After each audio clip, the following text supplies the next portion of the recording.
вечер, дорогие ребята! Сегодня мы расскажем вам монгольскую сказку «Как старик тигра обманул». Было это в давние времена, когда люди и звери говорили на одном языке и прекрасно понимали друг друга. Жили тогда старик со старухой. Дружно жили, ладно, не богато и не бедно, а так, что всего в меру: и попить, и поесть, и одеться, и обуться. Вот как-то раз отправился старик дрова рубить, да повстречался с хозяином лесным тигром. Давай-ка силой мериться. Пристал полосатый к старику. А не захочешь, я тебя съем. Испугался старик, но вида не подал. Это я с радостью. Только давай завтра, на этом же месте. И пошел домой. Как мне от беды спастись? Плакался он дома старухе. Возвращайся в лес, Посоветовала жена. выбери большое дерево и подруби немного, так, чтобы было незаметно. Так и сделал старик. Наутро пришел он в условленное место, а тигр его уже дожидается. Ну что, давай силой мериться. Хорошо. Соглашается старик. Я сейчас дерево свалю, а ты попробуй сделать то же самое. Уперся старик руками в подрубленное дерево, поднатужился и повалил его.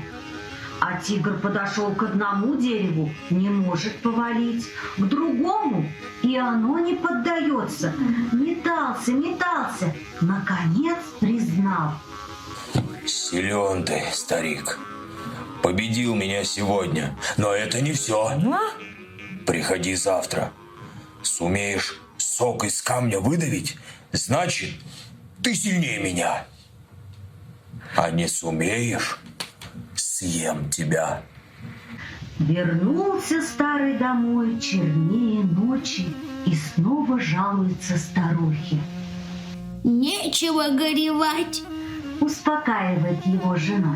Возьми завтра свежего сыра овечьего и положи в углубление на камне. И опять старик совета послушался.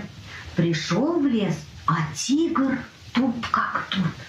Положил старик незаметно на камень овечий сыр, потом нажал сверху. Ты хотел сока из камня, тигр? Получай. Удивился полосатый и давай тоже камни жать. Только ни из одного сок не потек, лишь все когти тигр пообломал. Выиграл ты, признаю. Поклонился тигр старику, а у самого в глазах злые огоньки бегают. Приглашаю тебя к себе в гости. Куда старику деваться? Хоть и чует он, что недоброе задумал тигр, а делать нечего, надо быть вежливым. Пришли в юрту тигра. Он угостил старика разными лакомствами, накормил, напоил, а затем и спать уложил. Затихло все вокруг, а старик уснуть не может, ворочается. Вдруг слышит, что тигр встал. Видит, взял тигр саблю, точила и вышел из юрты. Догадался старик, чем дело может обернуться, схватил огромный медный котел, что в углу стоял, надел его на голову и накрылся одеялом. И вовремя успел. Тотчас вернулся с улицы тигр и сразу к постели старого. Ударил саблей раз, ударил другой. Разлетелась сабля на кусочки. Затрясся тигр от страха, забился в угол и так до утра глаз и не сомкнул. Старик же котел на место поставил и порадовался своей находчивости. Настало утро. Поднялся старик, потянулся, да будто бы невзначай тигра и спрашивает. Ты не знаешь, кто меня ночью по голове гладил? Или мне показалось? Не показалось. Потупил глаза тигр. Только не гладил я тебя, а зарубить хотел. Но лишь саблю сломал. Сила твоя велика. А теперь давай чай пить. Сходи, пожалуйста, принеси воды из колодца. Что за новая напасть?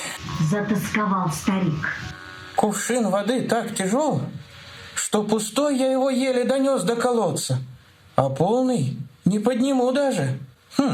Может, снова на хитрость пуститься? И стал копать землю.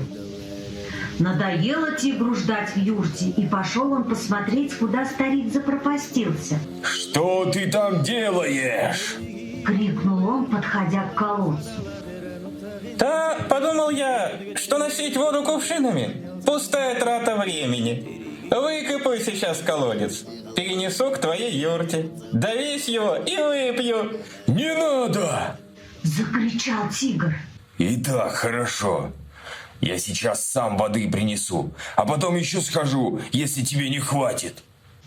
Вскипятили они воду, попили чаю, засобирался старик домой. А тигр ему в подарок слиток золота протягивает. В знак моего уважения. Спасибо. Раз так, ты мне его сам к дому отнеси. Уж будь любезен. Вот подходят они, а старуха кричит с порога. Чем тебя порадовать, муж? Какое блюдо приготовить? Старик осмелел и отвечает. А приготовь ко мне этого тигра на обед. Как услышал полосатый такие слова, бросил золото и кинулся на утек. И с тех пор старику со старухой на глаза никогда больше не показывался.